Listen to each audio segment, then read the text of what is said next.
Onic Philippines, they've had this history of just going for these very mechanically that they need to be really well coordinated kind of lineups. They used to go for the Jaw and Selena, which I feel posed this similar question in the regular season. And this is kind of really close to that same pattern, right? The Kalea into the Selena, so they might make it work. And it comes down to playing what you know. Something tells me there was a discussion and the Kimmy was a legit option. It's just the Super Fam decides, Prince, whatever you're comfortable with, let's make it work. Game 3 finally upon us.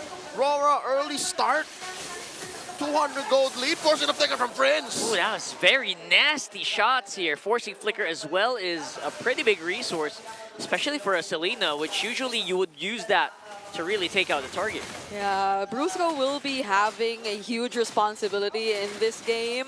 Like, he has to protect multiple members of Onic Philippines, or primarily Keller later on, but for now it's Super Prince.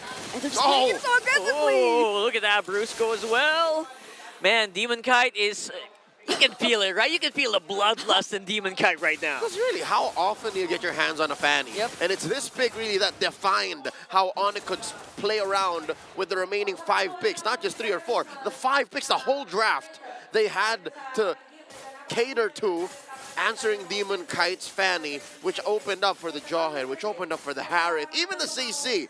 So now, lane to lane, you could say that maybe that mid-trio is where Onic struggles. How about the sides? Yeah. Sides are pretty much what you would definitely want to go for if you just want the way to manage things out, not necessarily directly winning. And that's in terms of the gold lane. They are going to definitely go for the farm later on, but the CC definitely is supposed to have a great time in terms of the EXP lane. But there, we will be seeing some assistance from King Kong, however, so they get to include Kirk as they set up for this turtle. Yeah, that turtle is going to be pretty solid for Onic. I don't think there's any danger immediately unless Strategy does stuff like this. Look at that. It's Brusco up on front, zoning it up as much as he can for King Kong to take it with the Retribution. Demon Kite missing out on a few cables here, but there you go. Tsunami Slam slows them down only for a moment, going down to the Kalea, but the rest of the team from Onic is actually in trouble. What? Oh my goodness. King Kong gets thrown back to the Wolves. In comes the rest of Aurora. Oh, it's a maniac! What? Mr. Consistent with the perm. He's feeling himself. Gets a maniac to open up game number 3. The bottom. Oh! Force the flicker out of Kelra, and that is going to be a huge resource. Just when you thought these two gold laners were very 50-50, in comes Demon Kite, and there is the threat of the Fanny. That is probably the only thing that isn't consistent about Mr. Consistent, and it's his hair. The hair. But right now, it was so surprising to see him actually get that maniac. He's way ahead of everyone just because of that, and you were expecting this kind of result in terms of the laning phase, but for it to extend all the way, this is going to be a huge problem for Onic Philippines. Aurora can be playing it a lot more aggressively than they are. Tit for tat.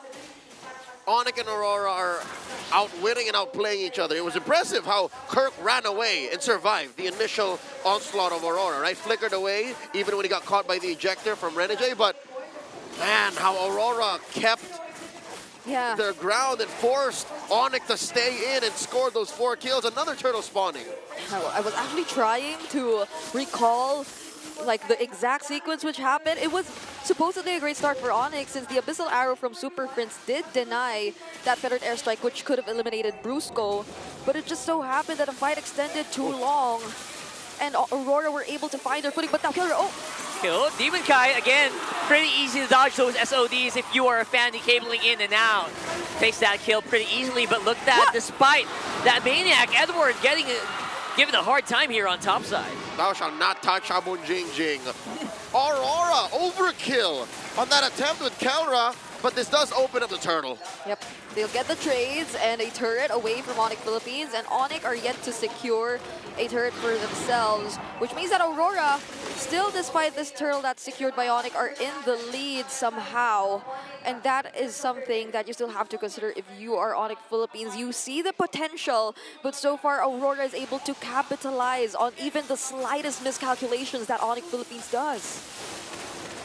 Keeping it tight here. Coming in with a Tsunami Slam. Brusco, that's a perfect target. Edward is out. No current call available. Means that they can kind of go crazy. But here comes Dolmen Kai and Demon Kai. That combo is so scary. The damage is just erupting. DK coming in so fast. Oh! He was glitching. Domikai gets hit by the Spear of Destruction. Does not click it. All right. Whew. Honestly, the entire story changes once Demon Kite joins the fight. So Onic have to be very calculated in terms of whether or not they want to fully commit in the team fights, knowing fully well that Demon Kite can just follow up any moment, because that's where the cleanup can come in. The damage that Demon Kite is able to provide at this point is something they should definitely take seriously. He's a level ahead of King Kong, and now Aurora's looking to take another turret away from Onic. I really like it when Dolmen Kite's Synchroficient and Chrono Dashes just go toe-to-toe with the Fanny. Oh my god. Can really turn down targets in the dust. And that's mainly one of Demon Kai's strengths, is he understands and he smells a good fight even miles away. Renegade here put down to a fifth of his health. We're waiting for Kelra to feel himself too. We're waiting for Kelra to say it's go time, but I guess the whole Super Fam understands that we have to play on the back foot. Yeah. Defensive, despite getting both turtles so far. Yeah, because Kelra yesterday, I feel a lot of us have seen just how phenomenal his performance was on the Moskov, just constantly pressuring the lanes and even trying to close out the game a couple of times. But this is different since they have, or Aurora has the Fanny, so there's at least one member in Aurora who could actually deal with him, and that's what we were talking about. There's a solo kill you get when you have a Fanny again. Not so surprising, but what's surprising here, Super Prince once more forced out of a flicker, keeping the team fight going. Kurt is gonna have to take a back step here, but he is trying to get in with an Infernal Pursuit, but not gonna be enough to slow down Aurora. And this time around, it's gonna be the Northern Lights with control of the Turtle Pit. Final one going over to Aurora. SOD thrown up by Kelra. He knows it's best not to tempt fate here, and a push. Oh my god, Aurora converging through the roof. Here goes Brusco again. For some reason, doesn't really pull off the Tsunami Slam. He doesn't have it. It's on cooldown. And now they're gonna just watch Aurora as they just walk away. Defensive maneuvers by Aurora. They're happy with what they got. And Onic is ever more getting buried in value. 3,000 gold lead now. Yeah, but it's getting very difficult for Onic Philippines to actually do things across the other side of the map or look for the trades, because that one instance wherein they did try, because that is what you would typically expect from a Moskov in the gold lane, right? You go the opposite lane wherever the objective is and you just use your SOD to catch up to the team fight. But Demon Kite, he just made sure that he was able to see where Kelra was planning to go, take him out first before proceeding to the turtle. And that is just Aurora being very decisive and knowing how exactly to deal with Onic Philippines lineup so far. They can't do much because, again, this is a Fredrin jungle, so you're really expecting them to invest in the potential team fights that can happen later on. And what's worse is Aurora can do this with very little punish from Onic's side. Onic can commit to, again, that Fredrin, can protect Kelra. And Aurora, if ever it fails, they can just move. They can just go elsewhere. Yeah, and again, that Tsunami Slam is just so crucial here because it's basically the only reliable source of CC they have aside from Energy Eruption. So are you going to use it on Demon Kite or Doming or whoever, right? Yeah, but even Energy Eruption isn't confirmed. You're not a Flicker Fredrin, you're a Retribution Fredrin. That's true. So you have to walk up and make sure you get the taunt on 2 solid targets. yeah, the thing is, it's always Renegade going in first, but it seems like this time around, It's going to be a different guy targeted here. Renegade flickers out, but will go down to the Appraiser's Wrath. That's a -1, but Curtain Call already casted by Edward. Here comes Demon Kite, but I don't think he's ready for the party. Just not dressed quite there yet. I think he only has some shorts and slippers, and everyone's just all pimped out. This sounds too specific to be just theoretical. Aurora now retreating. They know they can't pick this fight for V5. Oh no, Onic blitzing the Lord. I don't know if they can answer this. There's a good knockup from the Lord. He's going to be the Phantom 5th man. And there goes Edward going down. US still keeping it steady. But even the feathered airstrikes will not be able to slow down Onic right now, who only has Demon Kite and Doming up on toe against 4 members. Make that 5. Lord still standing, and Onic PA scores! And they get it. There you go. The Lord going over to Onic this time around. What a clutch title strike coming in from Brusco just to deny that retribution from Demon Kite because he was just standing there. It could have been a retry battle between two of these junglers, and Aurora were willingly taking that despite them not being complete, despite them losing a couple of their members before that team fight. I mean, it's just Onic Philippines now knowing how to take advantage of that messy team fight that's taking over, that's happening all over the place. Check out this Infinix hand cam. I would imagine that as the Fanny, Demon Kite had to, have 13, 14 fingers to make sure that he was in the right spot, to even have thoughts of stealing that Lord. I could swear, oh my God, Kirk picks off Renegade. That was out of nowhere, and I think Onic can really use this leverage, not to mention there's a Lord walking on bottom.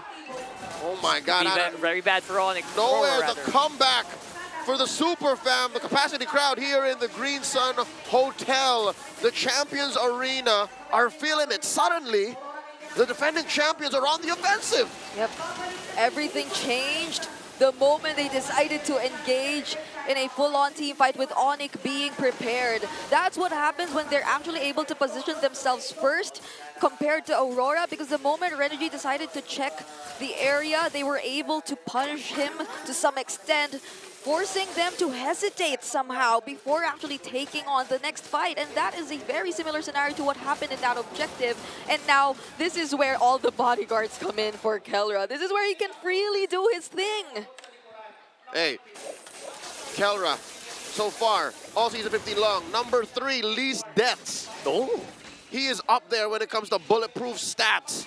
King Kong, number 1 average gold per game. He understands how much Kelra needs the bank. So suddenly Onic are playing on their feet here. They've adjusted well enough to now have a gold lead for the first time. For the first time in 12 minutes, they have the gold lead. I guess it boiled down to just biding your time and knowing when to actually overtake your opponent. And they did it the best way they know how. Pick someone off and capitalize. Yep, even when we see that, or even when this entire Maniac, when Edward was able to position himself well earlier, now they're taking advantage of all that. Wait! Yep, capitalizing right now on one. Going down is Renegade again, the victim of the Tsunami Slam. Edward still available as a frontline, but only for a moment. He is actually very low as well, forcing Aurora to go back. That one for one. A difficult trade. Yeah. They exposed Kelra to stop Aurora's forward momentum, and it came at the price of just Renegade. Not even his flicker, just Renegade. Yeah, and Aurora probably knows by now that that's pretty much what they have to do. Once you take out Kelra, you saw how Onic immediately was forced to retreat. They cannot proceed with the fight, especially considering that there is an upcoming objective. They can't lose any more members, and that is what they have to consider right now. They have all their eyes set on Kelra, which you did mention is supposedly up there in terms of the bulletproof leaderboards, but he's already 4 deaths in this game. This is not an ideal KDA score for Kelra.